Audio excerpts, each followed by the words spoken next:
Sina how to do how was hasn't sick video that was I'm not housing me no book in he. I'm a Tadog alone, I want to have a drop.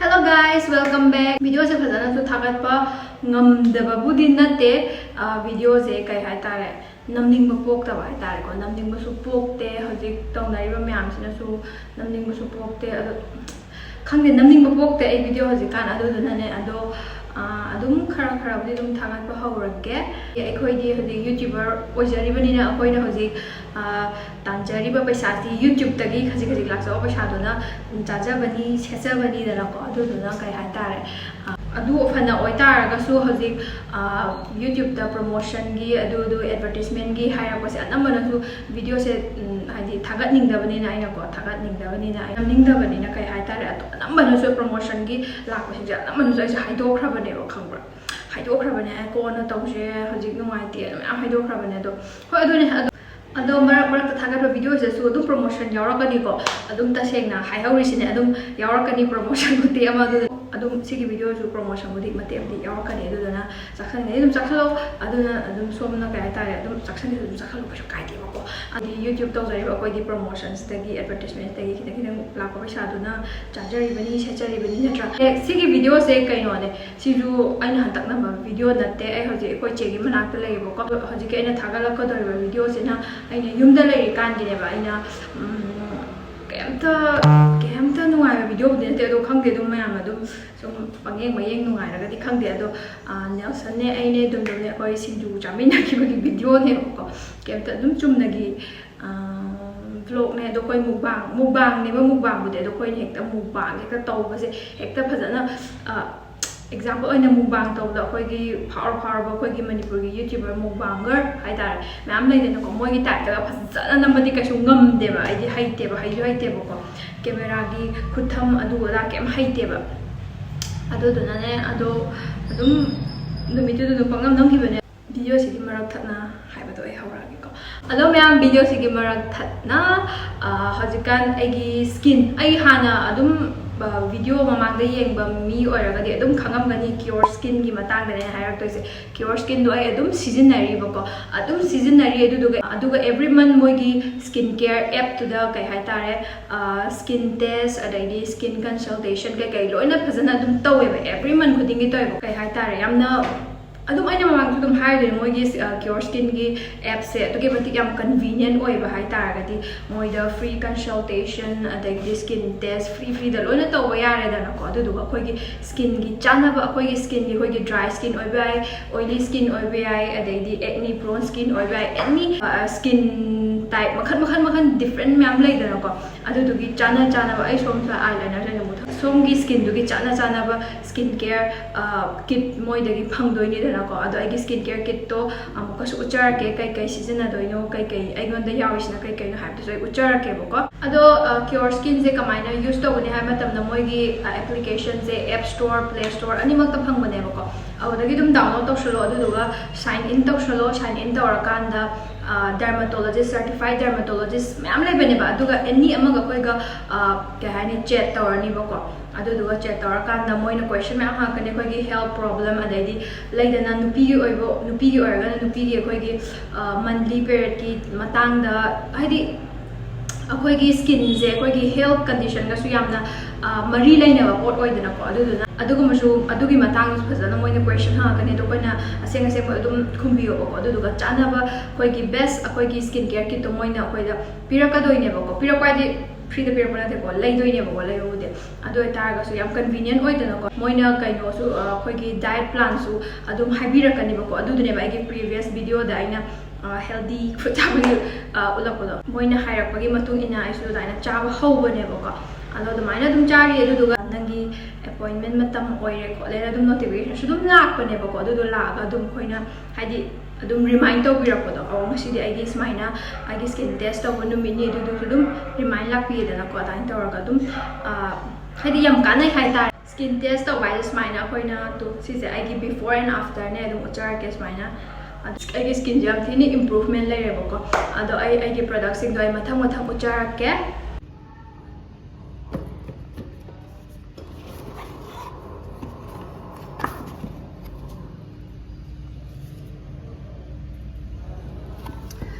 ꯁꯤꯗ ꯂꯩꯔꯦ ꯑꯗꯣ ꯑꯩ ꯎꯠꯆꯔꯛꯀꯦꯕꯀꯣ ꯑꯍꯥꯟꯕꯗ ꯑꯩꯅ ꯁꯤꯖꯤꯟꯅꯗꯣꯏꯁꯦ ꯁꯤꯒꯤ CureSkin Gentle Cleanse Face Wash Exfoliates and Refreshes aduga with arginine lactic acid sigise foaming face wash nebako tuki matik sizinaba yam thina nungaye di foaming face wash adu hena pamjayebako adu sisi yam nungai aduga manamsu yam nungsiye aduga second gi sina CureSkin Restructured Cream nourishes and repairs with ceramides oat bran and bisabolol hayebako ado sigisisu aina moisturizer oina sizinai duki mati magi consistency kai do mai da taiba matam dam nungai bado ado maina oe aduduga sisina aigi dark circle gi damakta ne dark circle lai khole na moi wari sanabado aduda moina sigise suggest tawrakpane ba sigise CureSkin gi under eye gel brightens and repairs with hyaluronic acids peptides and caffeine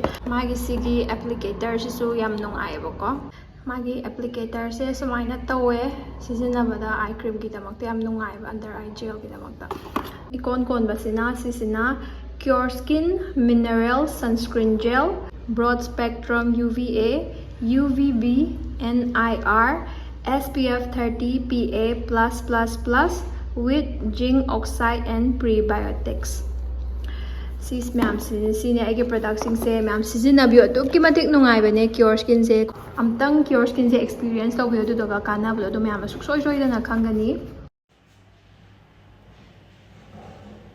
ado ma'am su song gi skin ga chanaba skin care kit to CureSkin dagi phangbiyo ai mohoi gi link to ai description box ta hapabane au da changa ga dum order to yarni do order to matam da ai gi sigi coupon code pretty 100 hai se use to byo targadi 100 rupees 100 off hangani adane ma'am adadi hazik gasigi video makha mu yengminarsi hello guys hello guys singju layer singju se packet ani ne aduduga sida changang leire adagi sisina mixer singju se to la aga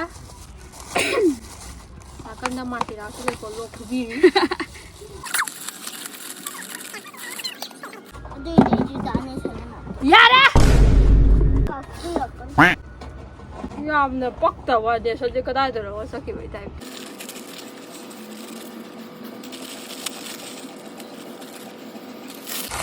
mini je pheo ko ne này sao nó chạm sẽ đây rồi chưa thế không có only this chỉ có tại đây bà để cái sao làm gì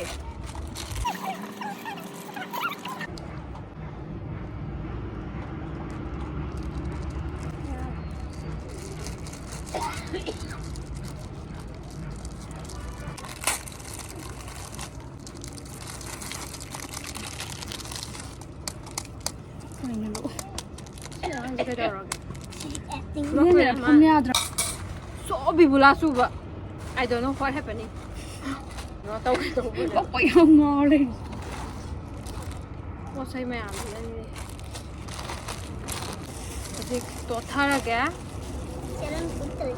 sẽ răng độ sẽ bị crack khi giờ hai ta này cái thứ năm bây giờ đi ngoài rồi ta bên này cái thằng mới sẽ phải nó mà bỏ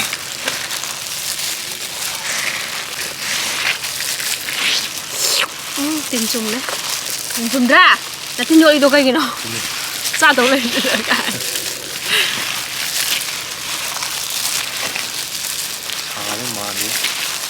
다 드리브니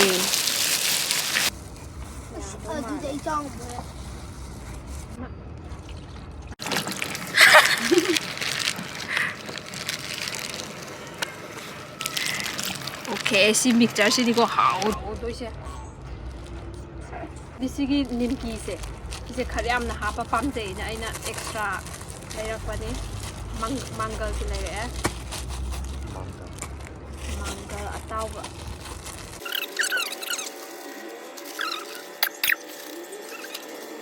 시나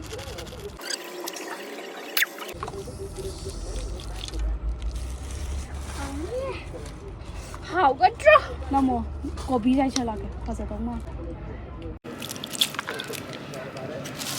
야드리바 야동마 왜 하포 얌얌한 동마리 얌을 보라 khara su lei re khang de khoi se ꯃꯨꯛꯕꯥꯡ ꯅꯝꯕꯁꯦ ꯌꯥꯝ ꯀꯟꯅ ꯑꯦꯛꯁꯄꯔꯠꯁꯨ ꯑꯣꯏꯖꯗꯕ ꯍꯥꯏꯕ ꯇꯥꯔꯦꯀꯣ ꯅꯍꯥꯟꯒꯩ ꯎꯗꯕꯩ ꯀꯥꯏ ꯈꯪꯗꯦ ꯏꯍꯩ ꯍꯩꯇꯦꯕ ꯑꯗꯨꯝ ꯍꯥꯟꯅꯁꯨ ꯑꯗꯨꯝ ꯈꯪꯉꯝꯒꯅꯤ ꯑꯗꯨꯝ ꯃꯤ ꯑꯇꯣꯞꯄ ꯃꯨꯛꯕꯥꯡ ꯅꯝꯕ ꯃꯤꯁꯤꯡꯗꯤ ꯐꯖꯅꯒ ꯅꯝꯗ꯭ꯔꯥ ꯑꯩꯈꯣꯏꯗꯤ ꯍꯩꯇꯦꯕ ꯑꯗꯨꯒꯤ ꯄꯣꯠꯇꯣ ꯑꯩꯈꯣꯏꯗꯤ ꯑꯗꯨꯝ ꯋꯥꯊꯤ ꯋꯥꯔꯦꯝ ꯑꯗꯨꯝ ꯄꯪꯅꯝ ꯅꯝꯕ ꯑꯗꯨꯅꯦ ꯑꯗꯣ ꯍꯧꯖꯤꯛ ꯆꯥꯁꯦ ꯑꯩꯈꯣꯏꯁꯦ ꯒ꯭ꯂꯥꯁꯁꯨꯅꯦ ꯃꯥꯟꯅꯕꯁꯦ ꯑꯝꯇ ꯂꯩꯇꯕ ꯑꯗꯨꯗꯨꯅ ꯈꯪꯗ꯭ꯔꯦ ꯍꯤꯡꯉꯕ꯭ꯔꯥ ꯈꯪꯗꯦ ꯑꯩꯉꯣꯟꯗ ꯑꯣꯏꯅ ꯍꯥꯏꯔꯛꯑꯣ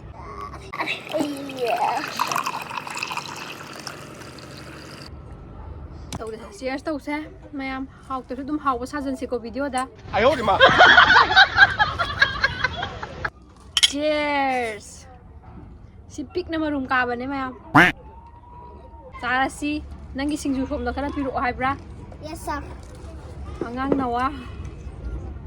Se. Kobi su lai re ko. Saro saro. Sige thamna si da ko sa ge thamna no. How bra? Expression no kana sum halo karino. Thamna lai ko. Saya. How bun.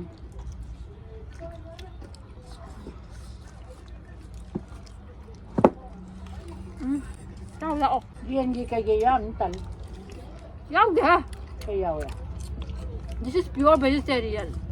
Are you crazy?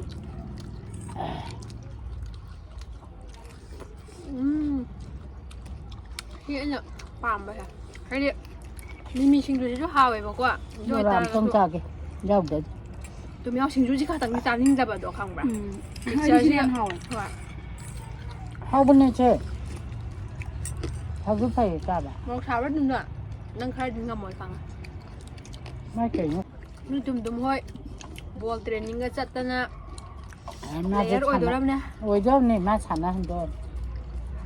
Sao mà sẽ có hai tên lục thay. Đúng một sao ra. Sao thì hai ngầm. Ai ama tang sa dengan ada kosong tua. Kỳ nó cái chân cô gì rồi đó.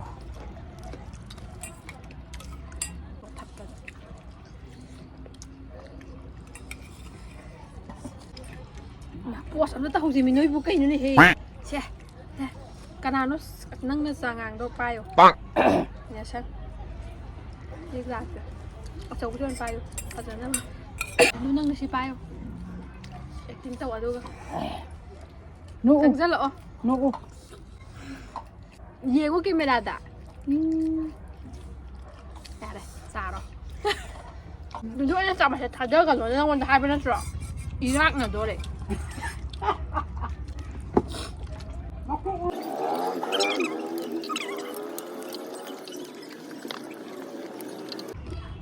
Khối giặc trong mục vàng kìa khối kìa mà khối nga hậu hân là nó không mà khối hay chả thế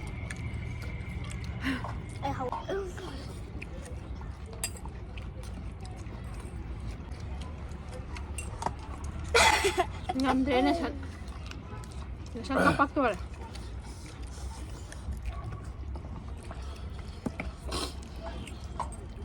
Ada yang dah ni sangka apa?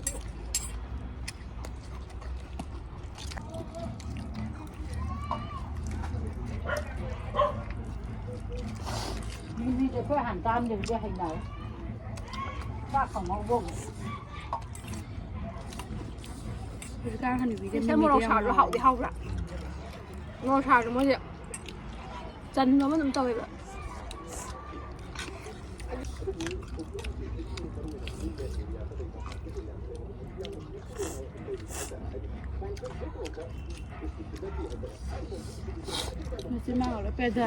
nang di sada bra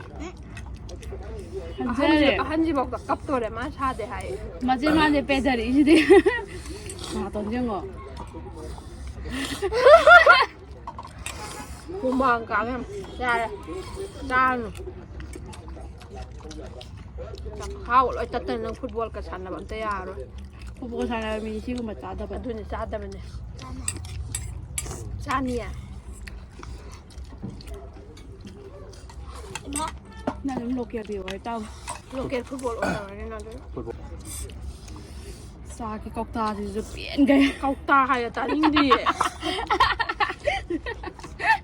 cọc ta đấy cọc ta 저 점증.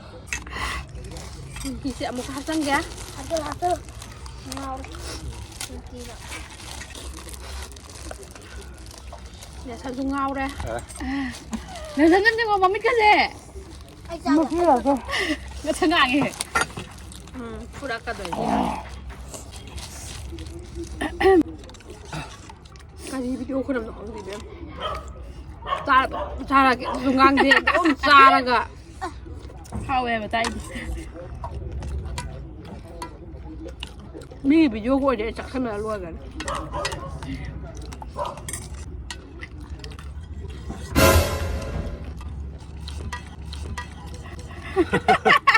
이 아니 나 아까 내가 간 거야. 나 오니까 어디 사도 사니? 하오래. 유수 로이래. 뭐라 하지 잉게. 아니 뭐 보라 보고 나 싸게. 싸대 거. ระวังแสบระวังแสบหนึ่งตีด้วยนะ 快点，你快点，快点。